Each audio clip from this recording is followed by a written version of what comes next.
അമൃത് Veni life quit presents daily news സായാഹ്ന വാർത്തകൾ powered by Pulimoottil silks KSFE in association with Joy Alukkas. ഇത്തവണ first അടിക്കില്ലേ നമ്മള്?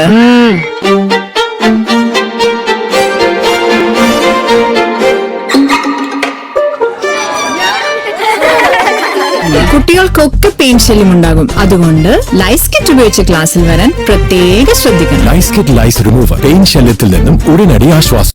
നമസ്കാരം, ഞാൻ ഡേസി ബിജു. ഡെയിലി ന്യൂസിന്റെ സായാഹ്ന വാർത്തകളിലേക്ക് സ്വാഗതം. ഇന്ന് ജൂൺ 13 ശനിയാഴ്ച. അസമിലെ ജോർഹാട്ടിൽ വ്യോമസേനയുടെ വിമാനം തകർന്നു വീണ് 5 വ്യോമസേനാ സൈനികർക്ക് വീരമൃത്യു.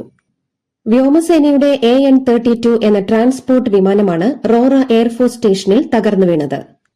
അപകടത്തിൽ വിമാനത്തിന്റെ കോ പൈലറ്റ് അത്ഭുതകരമായി രക്ഷപ്പെട്ടു.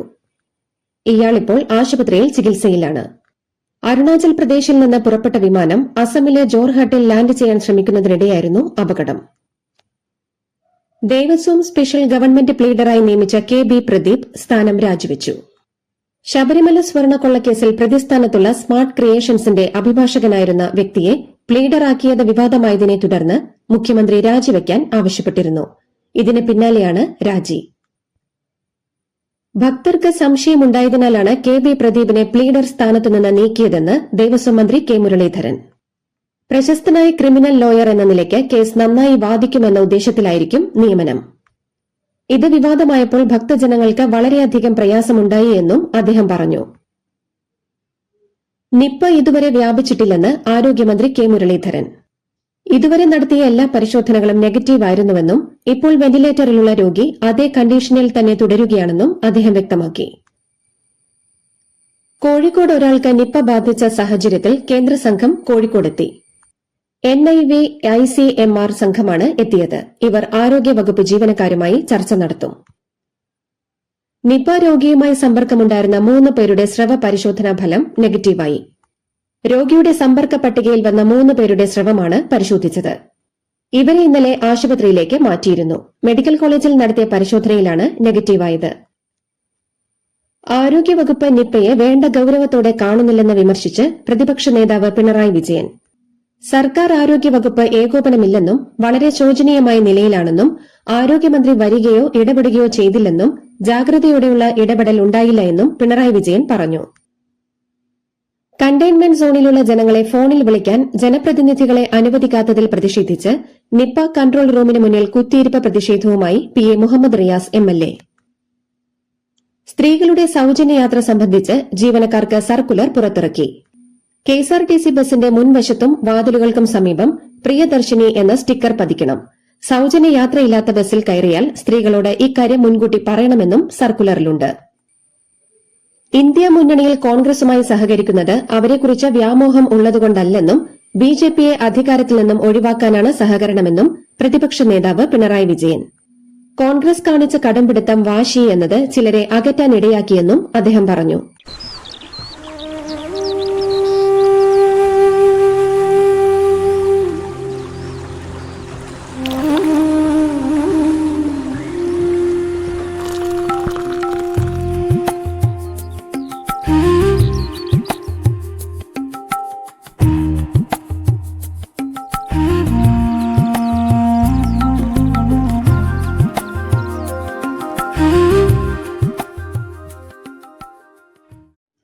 IPS തലപ്പത്തെ മാറ്റത്തിൽ കേഡർ ചട്ടങ്ങൾ മറികടന്നാണ് നിയമനമെന്ന പരാതിയുമായി IGമാർ DGPയെ സമീപിച്ചു. സർവീസിൽ മോശം പ്രകടനം കാഴ്ചവച്ച ചിലരെ ജില്ലകളിൽ നിയമിച്ചതിലും DGPക്കും അമർഷമുണ്ട്. ADGPമാരടക്കം മുൻ സർക്കാരുമായി അടുത്തുനിന്ന ഉദ്യോഗസ്ഥരെയെല്ലാം സ്ഥലം മാറ്റിയതിൽ DGPയും അതൃപ്തിയിൽ. ആഭ്യന്തരമന്ത്രി രമേശ് ചെന്നിത്തലയെ നേരിട്ട് കണ്ട് DGP കാര്യങ്ങൾ ധരിപ്പിക്കുമെന്നാണ് വിവരം. ആരോഗ്യവകുപ്പ് മുൻ ഡയറക്ടർ ഡോക്ടർ KJ റീന 2 ദിവസത്തെ അവധിക്ക് അപേക്ഷിച്ചതിന്റെ രേഖ പുറത്ത്. ഡോക്ടർ റീനയ്ക്കെതിരായ നടപടിക്ക് കാരണം 15 ദിവസത്തെ അവധിക്ക് അപേക്ഷിച്ചതെന്നാണ് സ്ഥലംമാറ്റ ഉത്തരവിൽ പറഞ്ഞിരുന്നത്. അവധിക്ക് അപേക്ഷിച്ചതുകൊണ്ടല്ല, 3 വർഷം കാലാവധി പൂർത്തിയാക്കിയതിനാലും സർക്കാരിനോട് ആലോചിക്കാതെ ചില നടപടി സ്വീകരിച്ചതിനാലുമാണ് ആരോഗ്യവകുപ്പ് മുൻ ഡയറക്ടർ ഡോക്ടർ KJ റീനയെ സ്ഥലം മാറ്റിയതെന്ന് ആരോഗ്യമന്ത്രി K മുരളീധരൻ. ഒരു ചർച്ചയും നടത്താതെ ശബരിമലയിലേക്ക് ഡോക്ടർമാരെ നൽകാൻ കഴിയില്ലെന്ന് കത്തു നൽകിയത് തെറ്റാണെന്നും എന്തടിസ്ഥാനത്തിലാണ് ഡോക്ടർമാരെ കൊടുക്കില്ലെന്ന് കത്തു നൽകിയതെന്നും അത് സർക്കാരിന്റെ ചുമതല അല്ലേയെന്നും മന്ത്രി ചോദിച്ചു. സർക്കാരിന്റെ സിസ്റ്റത്തിനോട് സഹകരിക്കാത്തവർക്കെതിരെ നടപടി സ്വീകരിക്കുമെന്നും മന്ത്രി പറഞ്ഞു. കേന്ദ്രമന്ത്രിയും ബിജെപി നേതാവുമായ സുരേഷ് ഗോപിയുമായി നേരത്തെ തന്നെ അടുപ്പമുണ്ടെന്നും നടന്നത് വ്യക്തിപരമായ സന്ദർശനം മാത്രമാണെന്നും സിപിഎം നേതാവും മുൻ എംഎൽഎയുമായ തോട്ടത്തിൽ രവീന്ദ്രൻ. ബിജെപിയിൽ പോകുമെന്ന വിമർശനം തോട്ടത്തിൽ രവീന്ദ്രൻ തള്ളി. പാലക്കാട് ജില്ലാ ആശുപത്രിയിലെ ചികിത്സാ പിഴവ് മൂലം കൈ മുറിച്ചു മാറ്റേണ്ടി വന്ന വിനോദിനിക്കുള്ള ധനസഹായം കുടിശ്ശിക ഉൾപ്പെടെ തിങ്കളാഴ്ച വിതരണം ചെയ്യാൻ മുഖ്യമന്ത്രിയുടെ നിർദ്ദേശം. സർക്കാർ പ്രഖ്യാപിച്ച ധനസഹായം 4 മാസമായി മുടങ്ങിയിരുന്നു. കാഫിർ സ്ക്രീൻഷോട്ട് കേസിൽ അന്വേഷണം ശരിയായ വഴിയിലാണെന്നും അനാവശ്യമായി ആരെയും വിളിച്ചു വരുത്തിയിട്ടില്ലെന്നും എസ്ഐടി. കേസുമായി ബന്ധപ്പെട്ട് എസ്ഐടിക്കെതിരെ ഡിവൈഎഫ്ഐ ആരോപണം ഉന്നയിച്ചിരുന്നു. മുഖ്യമന്ത്രി വി ഡി സതീശനും കുടുംബത്തിനും വധഭീഷണി. മുഖ്യമന്ത്രിയെയും കുടുംബത്തെയും കൊല്ലുമെന്ന് ഭീഷണി കോൾ വിളിച്ച ആറ്റിങ്ങൽ സ്വദേശി സോണി തോമസ് പിടിയിലായി. മദ്യലഹരിയിലാണ് ഇയാൾ കോൾ വിളിച്ചതെന്ന് പോലീസ് കണ്ടെത്തിയിട്ടുണ്ട്. തൊപ്പി എന്നറിയപ്പെടുന്ന യൂട്യൂബർക്കും ഗ്യാങ്ങിനുമെതിരെ അന്വേഷണത്തിന് കൊച്ചി സൈബർ പോലീസ്. പോക്സോ, ലഹരിമരുന്ന് ഉപയോഗം, അശ്ലീല പ്രചരണം തുടങ്ങി വിവിധ കുറ്റകൃത്യങ്ങളിലാണ് അന്വേഷണം. തൊപ്പി എന്ന് വിളിക്കുന്ന നിഹാദിനും സംഘത്തിനുമെതിരെ അഡ്വക്കേറ്റ് ശ്രീജിത്ത് പെരുമന നൽകിയ പരാതിയിലാണ് അന്വേഷണം. തിരുവിതാംകൂർ ദേവസ്വം ബോർഡ് മുൻ അഡ്മിനിസ്ട്രേറ്റീവ് ഓഫീസർ മുരാരി ബാബു അന്തരിച്ചു. ശബരിമല സ്വർണ്ണക്കൊള്ളക്കേസ് പ്രതിയായ മുരാരി ബാബു അർബുദബാധിതനായി അമൃത ആശുപത്രിയിൽ ചികിത്സയിലായിരുന്നു. ശബരിമല സ്വർണ്ണക്കൊള്ള നടക്കുന്ന സമയത്ത് തിരുവിതാംകൂർ ദേവസ്വം ബോർഡ് അഡ്മിനിസ്ട്രേറ്റീവ് ഓഫീസറായിരുന്നു മുരാരി ബാബു.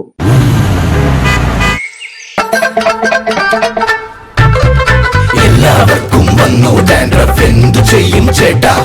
പേടിക്കണ്ട, ഇവിടുണ്ടല്ലോ ഡാൻഡ്രോക്കിൻ ഓയിൽ. ഉടനടി മാറും താരൻ, ഉപയോഗിക്കൂ വേഗം. അമൃത്വേനി ഡാൻഡ്രോക്വെറ്റ്, ദി അൾട്ടിമേറ്റ് ഡാൻഡ്രഫ് സൊല്യൂഷൻ. ബീഹാറിലെ ബക്സർ ജില്ലയിൽ ഡുംറാവോൺ പ്രദേശത്ത് അത്യപൂർവമായ മോഷണക്കേസ്. മോഷ്ടാക്കൾ 132 അടി ഉയരമുള്ള ടവറാണ് പൊളിച്ചു കടത്തിയത്. ടവറിനൊപ്പമുണ്ടായിരുന്ന ജനറേറ്ററും മറ്റുപകരണങ്ങളും മോഷ്ടിച്ചു. ഒഡീഷയിൽ വിദ്യാഭ്യാസം സൌജന്യമാക്കി ബിജെപി സർക്കാർ. കെജി മുതൽ പിജി വരെയുള്ള വിദ്യാഭ്യാസമാണ് തികച്ചും സൌജന്യമാക്കിയത്. ഒഡീഷയിലെ സർക്കാർ കോളേജുകളിലും സർവകലാശാലകളിലും പഠിക്കുന്ന വിദ്യാർത്ഥികൾക്ക് ഇനി മുതൽ ഫീസില്ല. തൃണമൂൽ കോൺഗ്രസ് ദേശീയ ജനറൽ സെക്രട്ടറി അഭിഷേക് ബാനർജിയുടെ വീട്ടിൽ ക്രിമിനൽ ഇൻവെസ്റ്റിഗേഷൻ ഡിപ്പാർട്ട്മെന്റ് ഉദ്യോഗസ്ഥരുടെ പരിശോധന. കാളിഘട്ടിലെ അഭിഷേകിന്റെ വസതിയിലാണ് പരിശോധന നടന്നത്. യുഎഇയിൽ നിന്ന് ഇറാനിലേക്ക് വൻതോതിൽ പണം കൈമാറിയെന്ന അന്താരാഷ്ട്ര മാധ്യമങ്ങളുടെ റിപ്പോർട്ടുകൾ യുഎഇ വിദേശകാര്യ മന്ത്രാലയം ഔദ്യോഗികമായി നിഷേധിച്ചു. $300 കോടി യുഎഇയിൽ നിന്ന് ഇറാനിലേക്ക് കൈമാറിയെന്നായിരുന്നു വാർത്തകൾ.